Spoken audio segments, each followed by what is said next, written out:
Alhamdulillahilladzi arsala rasulahu bil huda wa dinil haqqi liyudhhirahu 'alad dini kullih wa kafaa billahi syahida. Asyhadu an la ilaha illallah wa asyhadu anna Muhammadan 'abduhu wa rasuluh. Allahumma shalli 'ala sayyidina Muhammad wa 'ala ali sayyidina Muhammad. Raditu billahi rabba wa bil islami dina wa bi Muhammadin sallallahu alaihi wasallam. Rabbi shrah li sadri wa yassir li amri wahlul 'uqdatam min lisani yafqahu qawli. Amin. Baik, ayo Bunda Bang Kakak semuanya, pertama-tama kita panjatkan puja dan puji syukur kita kepada Allah Subhanahu wa taala karena telah memberikan nikmat waktu luang, nikmat waktu sehat sehingga kita dapat mengikuti kajian Masjid Muslim Billionaire Academy yang insya Allah dirahmati oleh Allah ini. Dan tak lupa juga salawat dan salam tercurahkan kepada Nabi Muhammad sallallahu alaihi wasallam, pada para sahabatnya, para keluarganya, dan para pengikutnya hingga akhir zaman kelak. Baik, pada kesempatan kali ini saya diamanahkan untuk ngisi. Nah, jadi saya akan men-spill itu cara viral di penduduk langit. Tahu nggak? Jadi kita itu bisa viral di langit, nggak cuma di dunia. Kalau sekarang kan viral paling di IG, di TikTok. Nah, tapi kita itu bisa viral di kalangan penduduk langit. Ada yang tahu amalannya apa kira-kira? Amalannya adalah salah satunya berbakti kepada, itu adalah salah satu amalannya. Nah, jadi dulu ada salah satu tabi'in yang bernama Uwais Al-Qarni. Pernah dengar kisahnya? Belum? Kalau udah skip aja. Jadi zaman dulu itu ada di zaman Rasulullah ada salah satu tabi'in. Kenapa Uwais ini tabi'in? Karena Uwais nggak pernah ketemu Rasul. Jadi syarat sahabat itu pertama, dia bertemu langsung dengan Rasul. Yang kedua, dia harus beriman sama Rasul. Yang ketiga, dia harus mati dalam keadaan Islam. Yang pertama syaratnya harus ketemu Rasul. Yang kedua harus beriman. Kira-kira Abu Jahal ketemu Rasul nggak? Dia sahabat nggak? Bukan. Tidak. Terus Abdullah bin bukan. Apa ya? Al-Walid bapaknya Khalid. Itu dia ketemu Rasul nggak? Tapi dia matinya dalam keadaan kafir. Nah, jadi syarat sahabat yang kedua harus beriman kepada Rasul. Yang ketiga, dia harus mati dalam keadaan Islam. Karena ada beberapa sahabat, dia itu pada awalnya Islam, akhirnya murtad. Contohnya ada namanya Ar-Rajal bin Unfuah. Dia ketika ketemu Sailamah malah murtad. Nah, jadi syarat sahabat itu ada 3. Ketemu Rasul, beriman kepada Rasul, dan mati dalam keadaan itu syarat menjadi sahabat. Makanya Uwais ini nggak termaksud sahabat karena dia belum pernah ketemu Rasul. Karena ketika dia mau ingin bertemu Rasul, dia mempunyai seorang ibu yang udah tua. Kayak dia nggak punya kesempatan untuk bertemu Rasul. Jadi Uwais Al-Qarni adalah salah satu tabi'in. Dia itu anak orang miskin ceritanya. Anak yatim, anak orang miskin. Ketika dia kecil, dia kan udah yatim, masih kecil. Orang tuanya juga, ayahnya udah meninggal. Dia punya ibu yang paling sayang sama dia.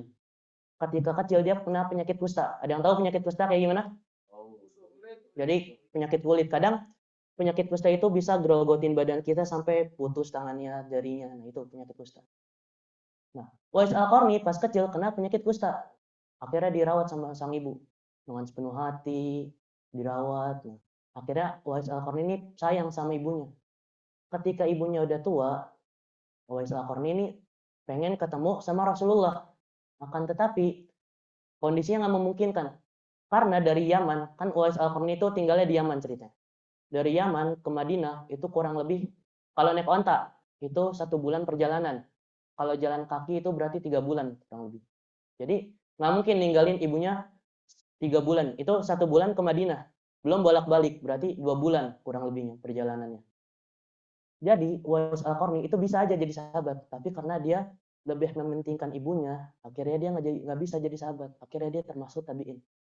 Tapi gara-gara itu, Uwais Al-Qarni ini terkenal di penduduk langit.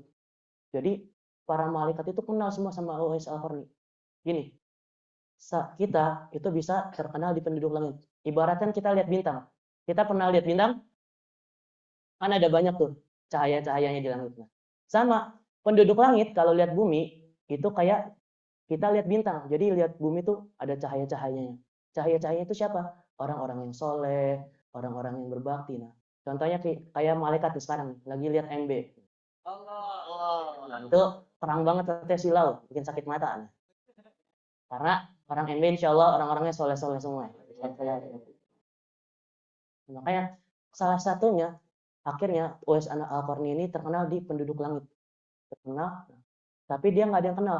Karena dia orang miskin, dia nggak dikenal di bumi, tapi dia terkenalnya di langit. Pada suatu saat, Uwais Al-Qarni ini pengen ketemu Rasulullah. Jadi dia persiapan dulu selama kerja. Dia kan orang miskin. Dia harus kerja dulu buat ngumpulin duit buat ibunya. Ketika dia ninggalin ibunya udah punya makanan. Akhirnya dia kerja dulu. Nah, setelah uangnya kekumpul, dia izin pergi ke Madinah buat nemuin Rasulullah. Karena diizinin sama ibunya. Kurang lebih 2 bulan. Udah sampai Madinah, perjalanan 1 bulan, qadarullahnya Rasulullah udah lagi nggak ada. Ceritanya lagi penaklukan Khaybar Rasulullah. Nah, akhirnya ketemunya sama Siti Aisyah, Bunda Aisyah. Assalamualaikum. Waalaikumsalam, kata Bunda Aisyah. Di mana rumah Rasulullah? Kata Bunda Aisyah, Rasulullahnya lagi pergi penaklukan Khaybar itu, lagi perang. Akhirnya yang Uwais Al-Qarni ini udah jauh-jauh dari Yaman, dia butuh duit, kayak Madinahnya harus ngorbanin waktunya juga. Nah, akhirnya nggak ketemu sama Rasulullah. Tapi Uwais Al-Qarni nitip, saya titip pesan untuk Nabi Muhammad, saya beriman kepada Islam. Kira dititipin pesannya sama Siti Aisyah. Uwais Al-Qarni itu nggak lama-lama, dia langsung balik lagi karena nggak tega ninggalin ibunya lama-lama. Ketika Rasulullah itu balik ke Madinah, dikasih tahu, wahai Rasulullah, ada salah satu pemuda dari Yaman, namanya Uwais. Uwais ini beriman kepada Islam tuh. Kata Rasulullah, ketahuilah. Di situ kan ada sahabat tuh, ada Umar, ada Utsman, ada Ali. Umar sama Ali itu diminta kalau ketemu Uwais disuruh minta doanya Uwais. Ibaratkan gini, Umar itu sahabat yang dijamin masuk surga. Ali dijamin masuk surga. Umar mertuanya Rasulullah. Ali menantunya Rasulullah. Nah, tapi karena mereka itu disuruh minta doa sama Uwais yang asal usulnya nggak jelas itu kalau secara pandangan manusia. Umar kan sahabat. Uwais siapa? Umar mertuanya Rasulullah. Uwais bukan siapa-siapa. Tapi karena keutamaannya dia berbakti kepada orang tua, akhirnya Rasulullah suruh Umar sama Ali kalau ketemu Uwais harus minta doa sama Uwais, harus minta ampunan. Nah, akhirnya Rasulullah meninggal, Umar sama Ali itu selalu nyari Uwais kemana-mana. Tapi nggak ada yang kenal, karena dia nggak dikenal sama penduduk bumi. Setiap tahunnya, kalau ada orang haji dari Yaman, Uwais ini dicari sama Umar. Wahai rombongan kafilah haji dari Yaman, ada nggak yang namanya Uwais? Nggak ada. Selama 20 tahun lebih, Umar itu nyari Uwais. Sampai Umar jadi khalifah, di tahun terakhir Umar jadi khalifah, akhirnya nemu salah satu kafilah dari Yaman namanya Uwais. Uwais ini seorang pengembala, dia miskin, makanya dia nggak dikenal. Dia itu pergi haji saat itu. Pergi hajinya sama ibunya nih. Ini yang paling takjub di sini. Uwais kan orang miskin. Ibunya suatu hari pengen pergi haji gitu. Caranya gimana? Akhirnya Uwais bingung tuh gimana caranya. Akhirnya dia punya kepikiran satu cara. Akhirnya dia beli sebuah sapi, anak sapi. Setiap hari dia latihan fisiknya apa?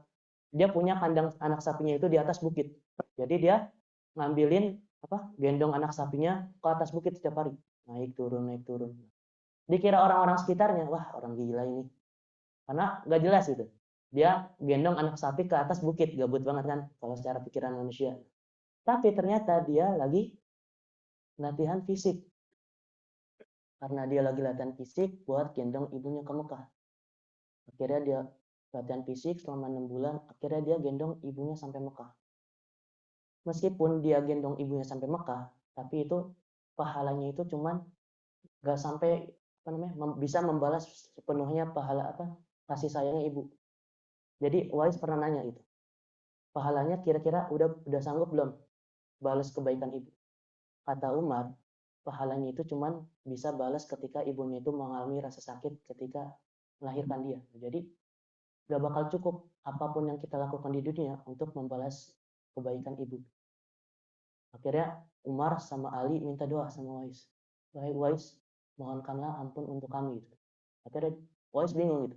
Nah, antum kan sahabat itu, dijamin masuk surga. Antum mertuanya Rasul, Ali menantunya Rasul. Kok minta doa sama orang yang gak jelas itu nasabnya, terus gak dikenal? Kata Rasulullah, kamu adalah orang yang terkenal di penduduk langit. Karena apa? Karena kamu berbakti kepada ibu khususnya. Makanya yang aneh titik beratin ini di sini berbakti kepada ibu. Karena Rasulullah pernah ditanya, wahai Rasulullah, kepada siapa kami harus berbakti? Kata Rasulullah, ummuka, ibumu. Sahabatnya nanya lagi, pada siapa lagi? Ummuka. Sahabat nanya lagi, ummuka. 3 kali Rasulullah harus nyebutin kalau kita itu harus berbakti kepada ibu. Baru Rasulullah menyebutkan, baru setelah itu ayahmu. Jadi ibu ini paling penting dalam sebuah keluarga sebenarnya untuk anak.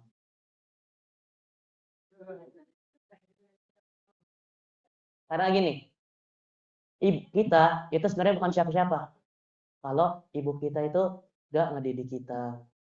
Kepintaran seorang anak itu diturunkan dari ibunya 40-60%.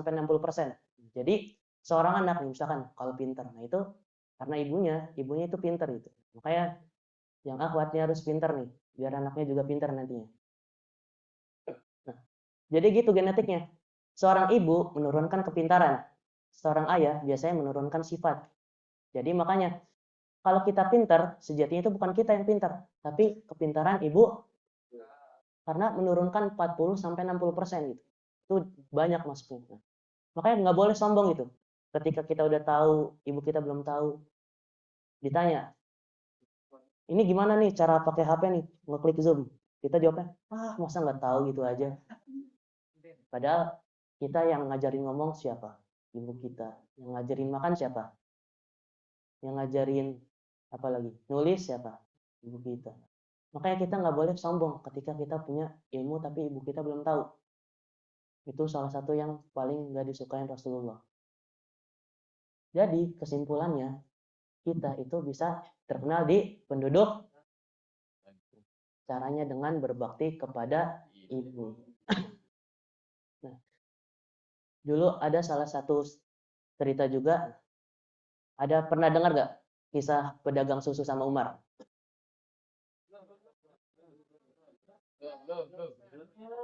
Nah, jadi dulu Umar kan jadi khalifah. Beliau tuh sering patroli malam-malam, mastiin penduduknya kelaparan apa enggak. Kan sekarang kalau jadi pemimpin kan malah diamnya di istana. Gitu. Kalau dulu beda, dia belusukannya benar-benar gitu. Umar tuh nyamar, jadi khalifah setiap malam Umar tuh nyamar, lihat ada nggak penduduknya kelaparan, ada nggak rakyatnya yang masih kelaparan. Umar suatu saat itu patroli, dia dengar di suatu rumah ada bisik-bisikan ibu sama anaknya. Ibunya bilang gini, mereka ceritanya penjual susu. Ibunya bilang gini, nah tambahin aja coba airnya ke susunya, biar susunya itu lebih banyak. Kan gak ada yang tahu gitu. Tapi kata sang anak, wahai ibuku, meskipun gak ada yang tahu manusia, tapi ketahuilah Allah itu maha tahu. Akhirnya Umar yang dengar itu takjub, wah ini perempuan baik banget gitu. Akhirnya dijodohin sama anak Umar, namanya Asim. Akhirnya penjual susu tadi itu menikah sama anaknya Umar.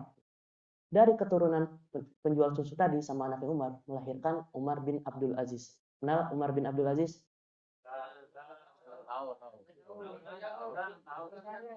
Belum pernah lihat ya? Nah, jadi Umar bin Abdul Aziz ini salah satu khalifah paling terbaik. Jadi setelah Khulafaur Rasyidin, yang terbaik setelahnya itu Umar bin Abdul Aziz. Saking adilnya Umar bin Abdul Aziz, dulu ada serigala sama domba, itu temenan. Karena saking adilnya di zaman Khalifah Umar bin Abdul Aziz itu. Jadi hewan buas sama cerintai gini, pengembala di depannya ada serigala. Serigalanya itu malah main sama dombanya karena saking adilnya di zaman Umar bin Abdul Aziz. Di zaman Umar bin Abdul Aziz itu nggak ada yang mau nerima zakat. Jadi ada kumpulin zakat nih. Terus dikasih kemana? kasih kamu aja. Enggak, aku punya harta. Kasih kamu. Enggak ada yang mau nerima zakat di zamannya Umar bin Abdul Aziz. Jadi dari sang ibu itu mewariskan anak-anak yang hebat. Nah, makanya nih khususnya para ahwat nih harus menjadi seorang ibu yang hebat nantinya. Karena aneh itu jujur ya, sering tahu cerita-cerita itu dulu karena sering diceritain sama ibu aneh itu. Jadi nggak tahu ibu aneh itu nggak tahu dari mana di beliau bacanya. Nah, jadi aneh baca kitab-kitab tebel, baca kitab-kitab semua sejarah. Nah, ketika aneh ceritain ke ibu aneh itu udah tahu gitu. Makanya aneh bingung. Masya Allahnya ibu aneh itu. Makanya ada nggak ya di sini? Ada lagi. Nah, jadi salah satu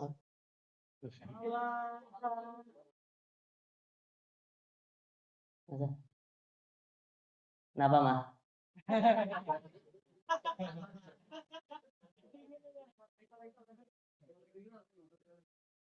Nah, jadi seorang ibu itu mewariskan dominan kepintaran. Makanya nih, makasih ya mama nih udah sering dari.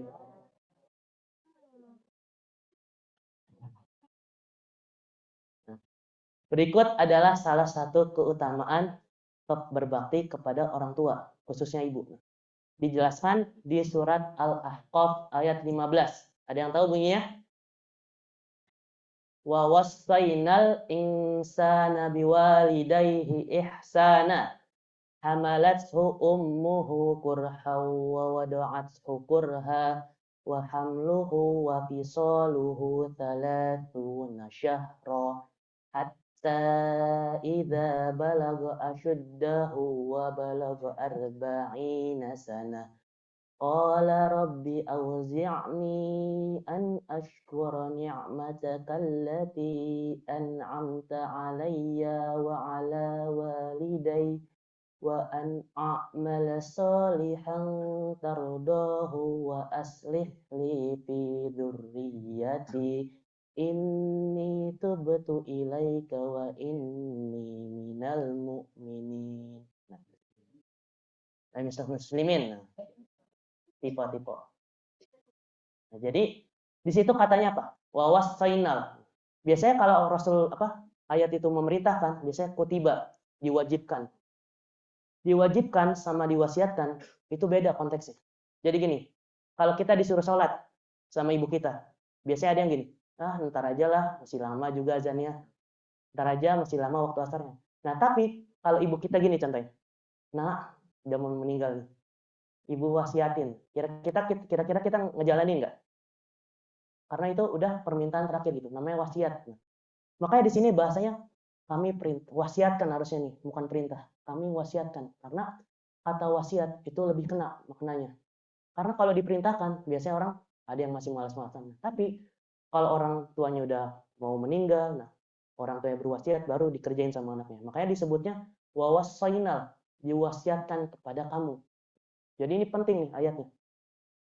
Agar berbuat baik kepada khususnya seorang ibu yang telah mengandungnya dengan susah payah. Kira-kira ibu itu kalau mengandung berapa biasanya standarnya? 9 bulan. Mah, dulu hamil aku berapa, Mah? 9 bulan ya. Setiap hari 9 bulan itu ibaratkan kita kayak itu kan di perut tuh. Yang laki-laki nih biar tahu. Coba antum gendong melon. Masukin ke dalam perut. Antum jalan kemana-mana. Itu melon kan bisa ditaruh. Tapi kan kalau bayi nggak bisa ditaruh. Pernah nggak dengar? Ada ibu-ibu hamil, aduh pengen ke kamar mandi taruh dulu gitu. Ada pernah nggak dengar kayak gitu? Duh, pengen ke pasar deh, kamu tunggu sini dulu ya nak gitu. Ibu turunin dulu gitu. Ada yang pernah dengar nggak ibu-ibu hamil kayak gitu? Nah makanya telah mengandungnya dengan susah payah, melahirkannya dengan juga susah payah. Ada nggak yang kira-kira lahirannya nggak sakit? Ada nggak seorang ibu yang lahirannya dia itu nggak jerit-jerit, nggak kesakitan? Ada yang dibius. Seperti siapa? Habis lahiran kan kerasa. Jadi nggak ada seorang ibu yang lahiran itu dalam keadaan nggak sakit. Disebutin juga masa mengandungnya sampai 9 bulan. Nah, habis itu nggak cuma sampai melahirkan, tapi kita disusuin. Normalnya itu sampai 2 tahun. Bayangin, kita disusuin sampai 2 tahun. Kira-kira kalau kita nggak disusuin sama ibu kita, pernah nggak dengar susu formula itu kan biasanya mahal tuh, 200 sampai nah. Kita kalau bayar ibu kita kira-kira sanggup nggak? Paling ada yang nggak disusuin lah, tapi yang disusuin normal itu 2 tahun. Itu mahal kalau ibaratkan kita ganti pakai susu formula gitu. Makanya kita nggak bakal bisa sampai kapanpun ganti kebaikan jasa ibu kita gitu. Meskipun kita sekaya apapun, meskipun kita sehebat apapun, kita nggak bakal bisa ganti namanya jasa seorang ibu. Nah, habis itu dijelasin lagi. Nah, setelah kamu dewasa, setelah umur kamu 40 tahun, jadi gini, setelah 40 tahun kita itu harus menyiapkan amalan terbaik kita supaya untuk bertemu sama Allah. Dijelasin juga, ya Tuhanku, berikanlah aku petunjuk agar aku dapat mensyukuri nikmat-Mu yang telah Engkau limpahkan kepadaku dan kepada orang tuaku. Jadi kita harus doain orang tua kita juga. Jangan mentang-mentang kita udah hebat, udah kaya, tapi kita ngupain ibu kita. Karena banyak sekarang, dia udah kaya nih, sibuk kerja. Akhirnya ibunya karena dianggap yang repotin, ditaruh panti jompo, ditelantarin. Banyak banget kasus sekarang. Astagfirullahaladzim. Semoga kita bisa berbakti kepada ibu kita sampai akhir hayatnya. Berikut adalah salah satu keutamaan berbakti kepada orang tua. Yang pertama adalah amalan yang paling utama. Apa yang pertama? Ada salah satu sahabat tanya sama Rasulullah, ya Allah, ya Rasulullah, amalan apa yang paling utama? Salati ala waktiha. Salat pada waktunya. Yang kedua apa? Berbuat baik kepada orang tua. Yang ketiga apa? Yang ketiga jihad fi sabilillah. Nah, jadi amalan yang paling utama salah satunya adalah berbuat baik kepada, karena dijelasin wa qada rabbuka alla ta'budu illa iyyahu wa bil walidaini ihsana. Setelah beribadah kepada Allah, kita harus berbuat baik kepada. Jadi amalan berbakti ini terbaik setelah beribadah kepada Allah. Jadi nggak ada amalan yang terbaik setelah beribadah kepada Allah itu berbakti kepada orang tua. Itu salah satu amalan yang paling utama. Yang kedua adalah hilangnya kesulitan. Jadi kalau misalkan ini kita di kerjaan masih masih sering pusing, masih sering kesulitan, targetnya nggak kecapai. Nah, jangan-jangan hubungan kita sama orang tua kita itu lagi nggak baik-baik aja. Makanya nih harus dimuhasabah lagi. Makanya kalau kita banyak masalah di kerjaan, banyak apapun lah masalahnya, nah kita harus balik lagi, harus chat lagi ibu kita gitu, kabarin lagi, nah dekat lagi, nah karena itu bisa menghilangkan kesulitan.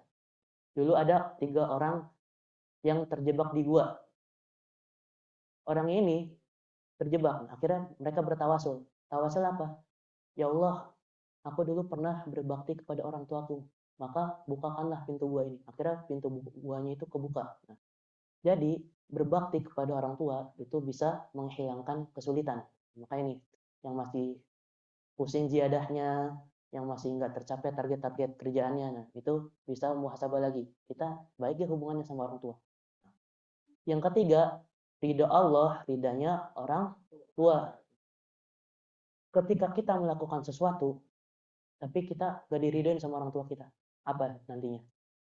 Akhirnya perbuatan kita yang dilakukan akan dimurkai oleh Allah. Jadi percuma nih, kita suka, contohnya gini, kita suka sama satu akhwat yang laki-laki.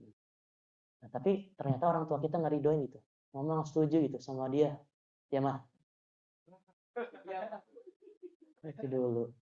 Nah, akhirnya meskipun kita akhirnya nikahin dia, kalau orang tua kita nggak ridho, akhirnya murka Allah yang kita dapatkan. Meskipun dalam pandangan kita baik. Contohnya gini, dapat beasiswa ke luar negeri, itu kan baik. Tapi kalau orang tua kita nggak ridho, selama kita belajar di luar negeri itu nggak bakal pernah dapat ridhonya Allah. Yang ada malah murkanya Allah karena kita nggak diridhoin sama orang tua. Yang keempat, menjadikan doanya mustajab. Seperti Uwais. Uwais karena dia berbakti kepada ibunya khususnya, doanya menjadi mustajab itu. Jadi kalau kita mau berdoa harus doain kedua orang tua kita dulu.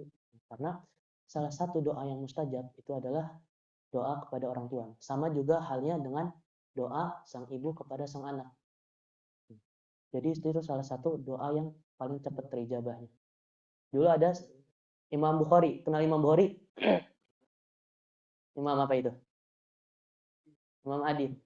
Imam Bukhari pas kecil itu buta. Dia lahir dalam keadaan buta. Ibunya gak berhenti doain dia. Ya Allah, kembalikan penglihatan anak saya. Sampai umur 7 tahun, akhirnya Imam Bukhari bisa ngelihat. Karena doanya sang ibu.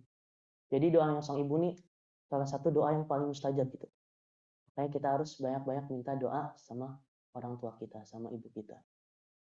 Yang kelima, memperpanjang umur dan memperluas rezeki. Jadi nih, yang rezekinya kadang seret-seret, yang tiba-tiba duitnya kok habis ya, padahal tiba-tiba boros itu. Nah, kita harus balik lagi nih. Kita dekat ya hubungan kita sama orang tua. Karena salah satu keutamaan berbakti kepada orang tua itu adalah memperluas rezeki dan memperpanjang umur. Itu adalah 5 keutamaan berbakti kepada orang tua. Apa yang bisa kita lakukan untuk berbakti? Coba sebutin, apa contohnya? Berbakti sama orang tua, khususnya ibu. Apa? Beli mobil. Beli mobil. Simple. Yang pertama, itu bertutur kata dengan lembut. Lemah lembut. Kan dijelasin juga di Al-Quran. Nggak boleh ucapin uf. Nah, uf kalau bahasa Indonesia itu itu. Apaan sih? Jadi, nah, bahkan gini doang nih. Kita disuruh nih. Contohnya, Mas Lutfi ya. Mas Lutfi, tolong belikan ibu kecap gitu. Gitu doang. Nah, itu kan kita nggak ngomong, padahal cuman, nah itu termaksud dosa besar. Apalagi, apaan sih? Ntar dulu gitu. Astagfirullahaladzim. Jadi nggak boleh bertutur kata yang kasar. Biasanya orang-orang Betawi nih sama orang tuanya gitu. Mak, beliin ibu kecap. Apaan sih, Mak? Nah, ntar aja gitu. Biasanya orang-orang Betawi tuh yang kayak gitu. Itu orang Betawi kan biasanya, kan nggak semua. Jadi nggak boleh. Biasa. Ya kan? Tapi biasanya kalau orang Jawa tuh lembut. Orang Jawa lembut. Ini bukan masalah suku-suku, memang kenyataan di lapangannya gitu.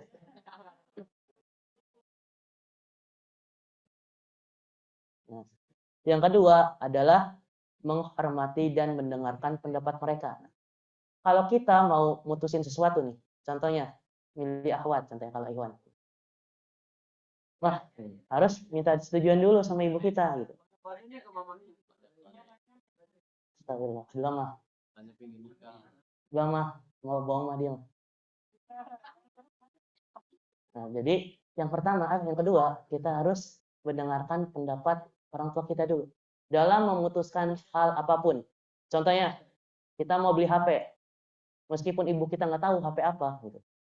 HP Samsung apa iPhone mah, meskipun ibu kita nggak tahu, nah, dia paling asal sebut, ya udah iPhone aja. Nah, kita harus beli iPhone.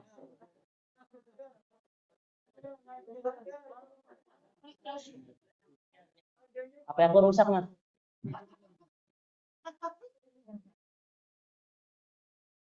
Nah, yang keempat itu memberikan nafkah. Jadi kalau kita udah kerja, kita harus memberikan uang seenggaknya. Penting istri apa ibu? Ayo, penting istri apa ibu? Ayo. Nggak bisa salah satunya tuh. Jadi dua-duanya harus penting. Nggak boleh salah satunya. Condong sama istrinya, condong sama ibunya. Itu nggak boleh. Karena dulu ada salah satu sahabat juga. Ini jadi kisah mulu ya. Nah, ada sahabat namanya Alqamah. Siapa nama sahabatnya? Dia seorang sahabat, rajin puasa, rajin sedekah.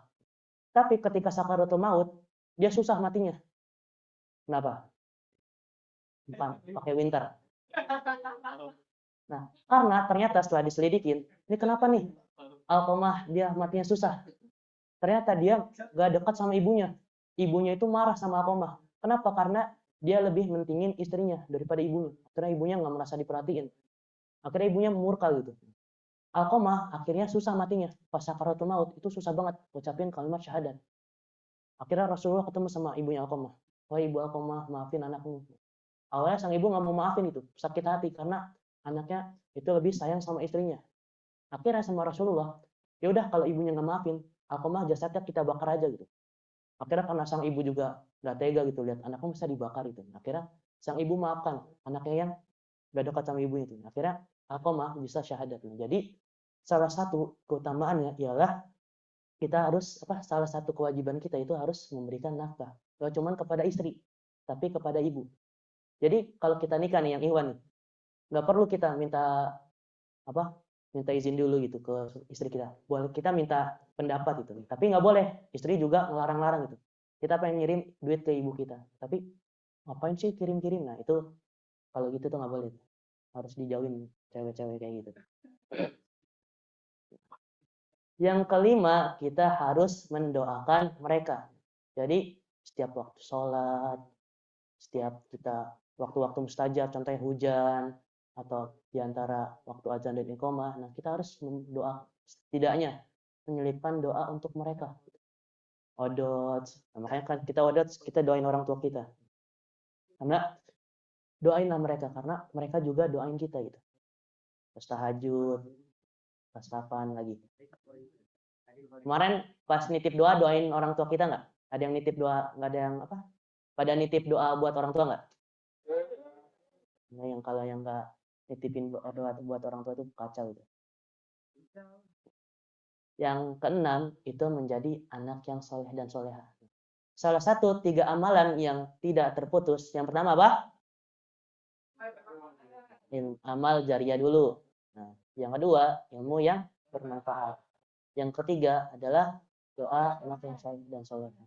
Jadi ibu kita tuh nggak bakal putus palanya kalau kita menjadi anak yang soleh dan soleha.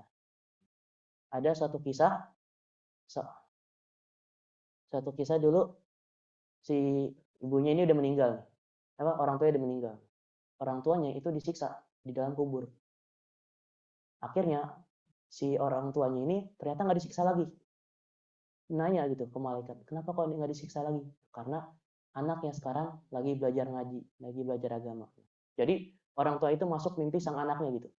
Nah kemarin kami disiksa gitu di kubur, tapi sekarang kami nggak disiksa lagi. Kenapa? Karena kamu mempelajari agama. Nah, jadi salah satu tujuan kita ada di pondok, ada belajar lingkungan agama gitu. Nah, supaya kita bisa menyelamatkan orang tua kita dari siksa kubur.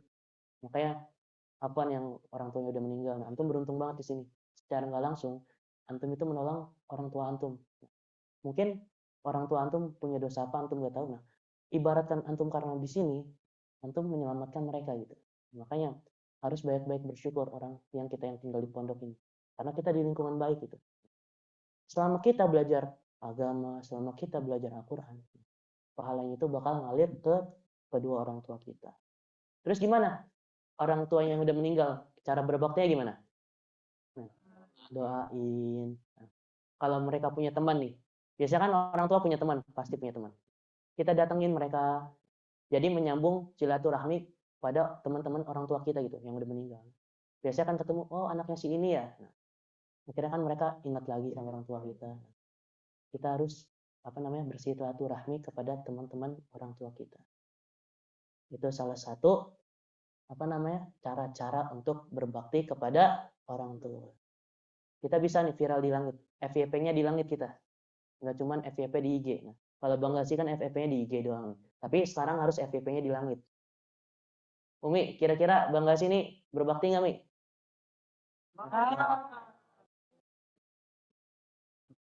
Berarti udah FYP di langit, Umi, anaknya Umi.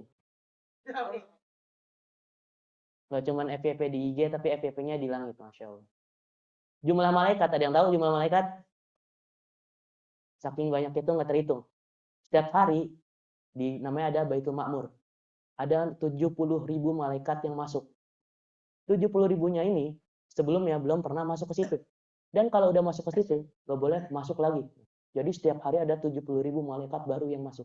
Bayangin, dari zaman Nabi Adam sampai zaman sekarang, kira-kira berapa jumlah malaikat? Ada yang bisa ngitung? Admin bisa ngitung, admin? Nah, jadi nggak ada yang bisa ngitung jumlah malaikatnya. Bayangin, jumlah malaikat yang sebanyak itu doain kita. Kira-kira mustajab gak doanya? Malaikat itu nggak pernah bermaksiat. Makhluk yang paling dekat sama Allah. Kira-kira kalau mereka berdoa, dikabulin nggak? Kayak itu salah satu keuntungan kita FYP-nya di langit, nggak cuma di bumi. Ya Allah. Semoga insan-insan MB nih, ketika malaikat lihat MB, wah ini terang banget ibaratkan bintang. Karena di dalamnya itu ada orang-orang yang soleh dan soleh. Nah, habis ini nih, kalau masih ada orang tuanya, kita minta maaf ke orang tua kita. Mana mama? Mah, minta maaf ya kalau punya salah, kalau sering ngecewain, kalau belum pernah bisa ngasih apa-apa. Maafin nggak, Mah? Insya Allah Mama sudah ridho kamu. Insya Allah Allah juga ridho. Ah, Mama ridho atas Mama. di sini dana ya, Mas?